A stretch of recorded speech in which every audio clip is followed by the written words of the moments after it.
Marunong, husay at kagandahang asal ang naging puhunan ng isa sa mga anak ng pamilyang natulungan ng Pantawid Pamilyang Pilipino program sa Carmen, Cebu para tuldukan ang kahirapan.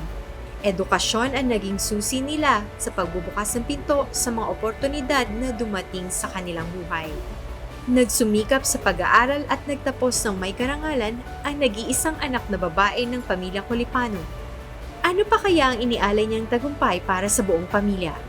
Magandang araw po sa ating manonood. Alamin natin ang sagot dito lamang sa kwento ng pag-asa at pagbabago.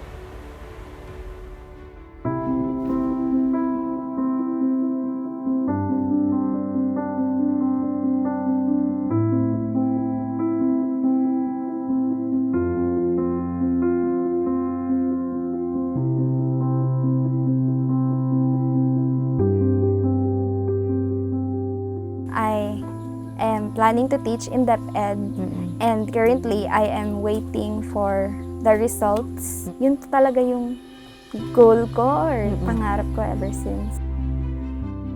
Sa murang edad, pinangarap na ni Jenlyn Colipano ang maging guro balang araw.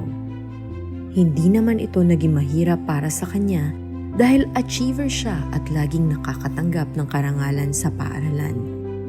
Since elementary naman, na-awardan po talaga ako and until high school, parang baga consistent sa honor roll. Pero hindi po ako yung tao na ma-expect na kasi ganito yung nangyayari lagi, in-expect ko na ganito. Parang hindi po. My goal is just to survive. Yan lang. Nagtapos siya bilang cum laude sa kursong Bachelor of Secondary Education, major in General Science sa Cebu Technological University, Danao Campus noong June 2024. Kaya hindi naging sorpresa na laman siya ng mga headlines nang nagkamit siya ng pinakamataas na markang 93.80% sa 2025 Licensure Examination for Teachers o LET. During preparation for the board exam, yung mindset ko is to really do as I please. Parang ayokong ma-cloud yung perception ko with the judgment of other people, from the pressure that they put on me. Gusto ko kung ano yung goal ko, doon ako rooted, doon ako magpo-focus. May review center po ako. So, we have our classes sa review center almost every day. Outside of our review session, hindi mo talaga ako ma-study. I do things that I really enjoy like watching anime or reading novels to sort of console myself. Pero hindi lamang tungkol sa tagumpay sa larangan ng edukasyon nagsimula ang kwento ni Jenlyn. Kasama rin ito ang kwento ng pighati, kalungkutan at walang humpay na determinasyon. Nagsimula ito sa kanilang tahanan ilang taon na ang nakalipas. Matapos ang biglaang pagkamatay dahil sa sakit ng kanyang ama na si Ruel noong 2012, bumaliktad ang kanilang buhay. Siguro pinakamalaking challenge ko po talaga is yung financial problem namin. Kasi after na wala yung papa ko, yung mother ko na lang yung nag-provide para sa aming tatlo, magkakapatid. At lahat kami na nag-aaral. So medyo mahirap talaga siya pagkasyahin yung maliit lang na sahod. Grade 5 student pa lang siya nang pumanaw ang kanyang ama.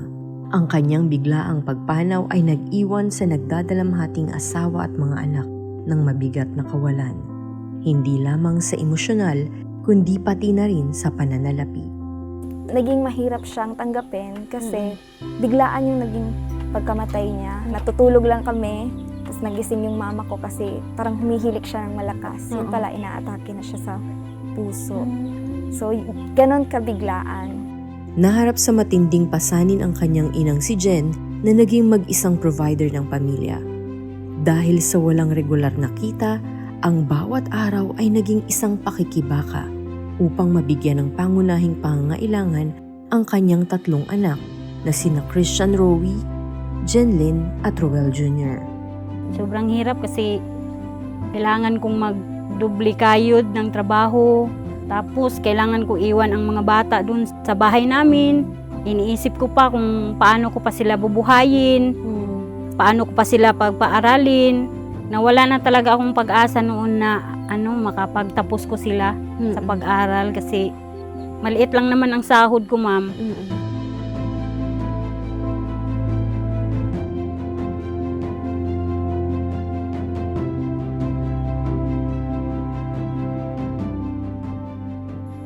Nagbiyahe kami ng humigit kumulang 1 oras mula sa Carmen, Cebu papunta dito sa bayan ng Katmon para marating ang bahay na ito kung saan tumira ang Colipano family simula pa noong 2016. Ibinahagi niya na nagpasya ang pamilya na lumipat mula sa bayan ng Carmen sa Cebu patungo sa bahay ng kanyang lola sa ina sa Katmon, isang kalapit na bayan dahil hindi na nila kayang umupa ng bahay noong panahong iyon. Ang sumunod ay mga taon ng kawalan ng katiyakan at sakripisyo. Noon po, gumawa kami ng pagsidlan ng bigas, puso, tapos magtagak ng lanot, kahit pagkakitaan, pero sapat lang. Simula noon, binabalikat na ni Jen ang buong responsibilidad sa pagpapalaki sa kanyang mga anak. Nagpasya siyang bumalik sa bayan ng Carmen at kinuha ang anumang trabaho na kanyang mahanap. Nagtrabaho siya bilang isang store attendant, snack vendor at factory worker. Simple lang, ma'am. Okay naman kahit mahirap lang kami, pero masaya naman. Nakakaraos naman. Naging benepisyaryo ng Pantawid Pamilyang Pilipino Program ang pamilya Colipano noong taon ding pumanaw si Ruel Sr. Ang programang ito ay nagsilbing social safety net para sa pamilya, habang si Jen naman ang parehong gumanap bilang ama at ina. Malaking tulong po yung makatanggap kami ng cash assistance, makabili kami ng bigas, masarap na ulam, tapos makabili ng mga damit nila, allowance sa eskwelahan. Ipinatupad ng Department of Social Welfare and Development ang 4Ps para sa mga maralita. Ito'y sa pakikipag-ugnayan sa Department of Education at Department of Health. Sinuportahan ng programa ang mga pangunahing pangangailangan ng pamilya upang matugunan ang edukasyon at kalusugan ng mga bata, partikular para kina Jenlyn at Ruel Jr. bilang mga binabantayang bata sa ilalim ng programa. Diyan po natin nakikita yung impact base po ng program ng 4Ps na nang dahil sa 4Ps, nang dahil sa suporta ng 4Ps, not just in the education, but of course in health also, natulungan yung pamilya. So kaya, yung ganap na teacher na po si Jenlyn Colipano. As of right now, she's still choosing her yung choices or yung options niya in terms of like pursuing her career. But based on sa like conversation namin recently, gusto niya talaga mag-teach sa public. Sabi nga nila, poverty is really not an hindrance daw. It's okay to ask help. We take advantage kung ano yung mga ino-offer ng government sa atin. And sana hindi sila mawala ng pag-asa in terms of like sa education.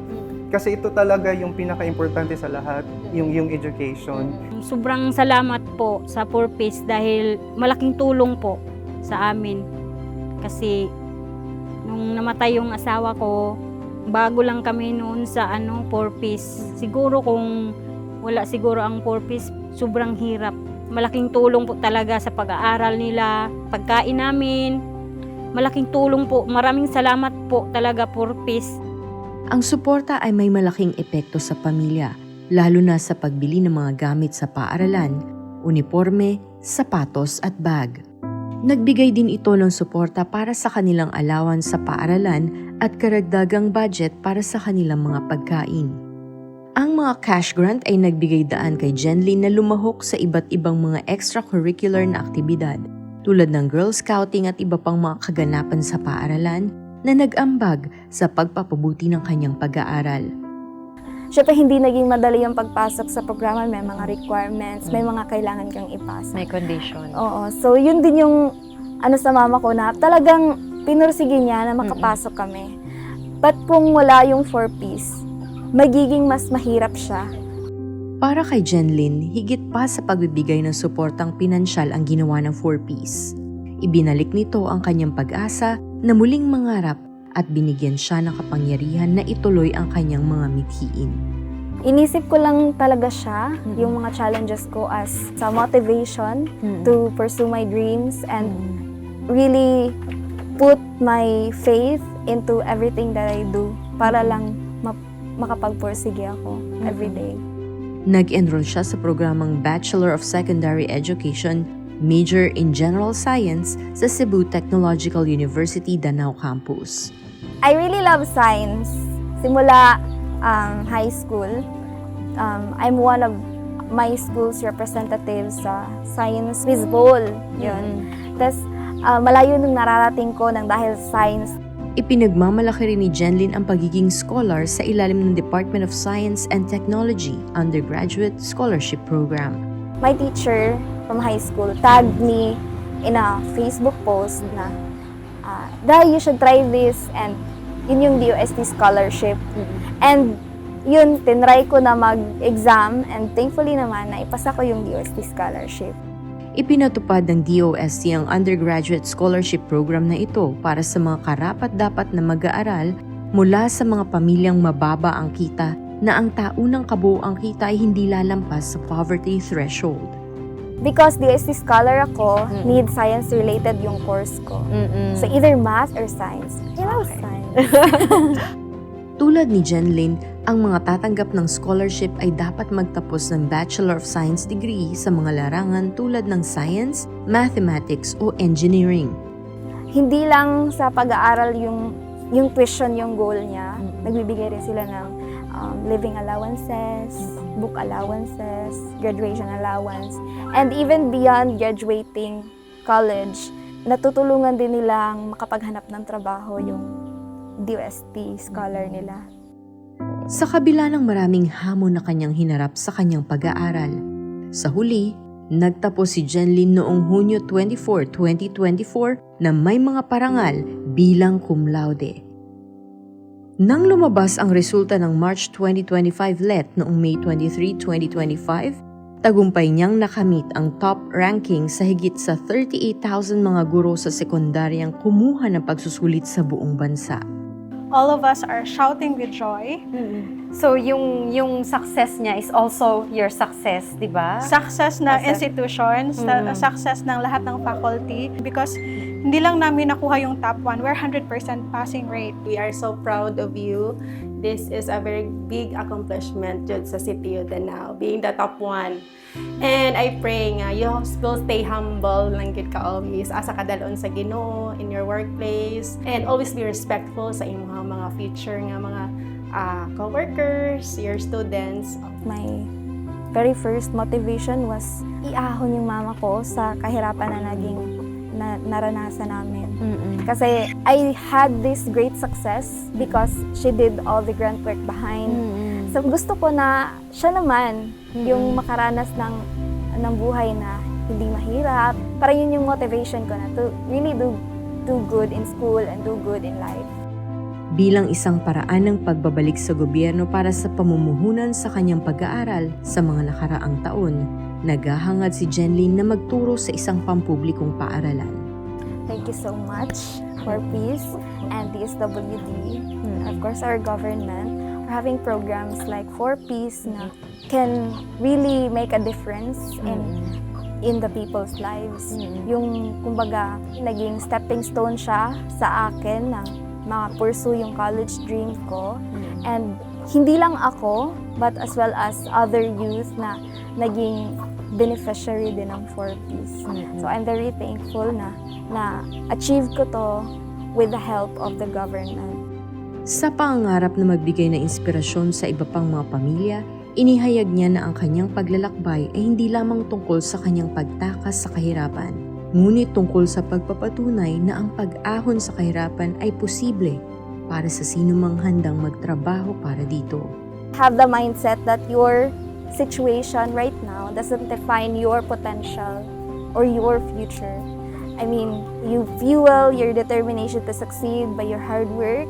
You build connections and relationships with people through compassion and have the humility to ask for help pag hindi mo na kaya. Nagpapasalamat si Jenlyn na malapit na siyang maging isang guro. Alam din niyang ipagmamalaki ng kanyang ama ang lahat ng kanyang nagawa. Sa lalong madaling panahon, makakapagbigay siya ng suportang pinansyal sa kanyang ina at matutulungan ang kanyang nakababatang kapatid na isang incoming first-year college student. Maraming salamat kasi hindi siya bulakbol sa pag-aaral. Hindi ko inakala na sa mga pinagdadaanan namin, ganito talaga ang maabot niya. Sobrang saya po. Sobrang proud talaga ako sa kanya. Ang kwento ni Jenlyn ay isang testamento na ang kahirapan ay hindi habang buhay na sentensya. Sa katatagan at suporta ng mga institusyon tulad ng DSWD at DOST, maaaring magbago ang buhay at muling maisulat ang hinaharap. Naninindigan sila bilang mga simbolo ng pag-asa, patunay na ang kahirapan ay maaaring maging dahilan ng pagbabago. Thank you. Murag kulang ra jud ang word na thank you to really encompass all the grace and all the sacrifices that you made for me and for our family. Isa.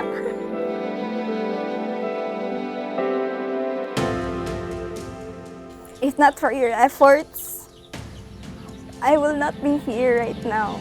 Ever since she gave birth to me and until now, her sacrifices and her efforts have truly shaped what I am today.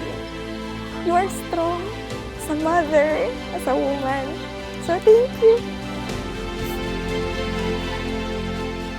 My medals during recognitions, those things are not enough to really recognize the things that you have done for us, for me.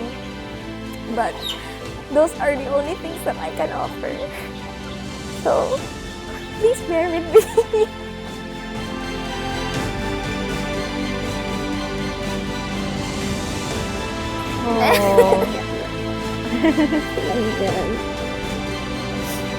Ilang yan?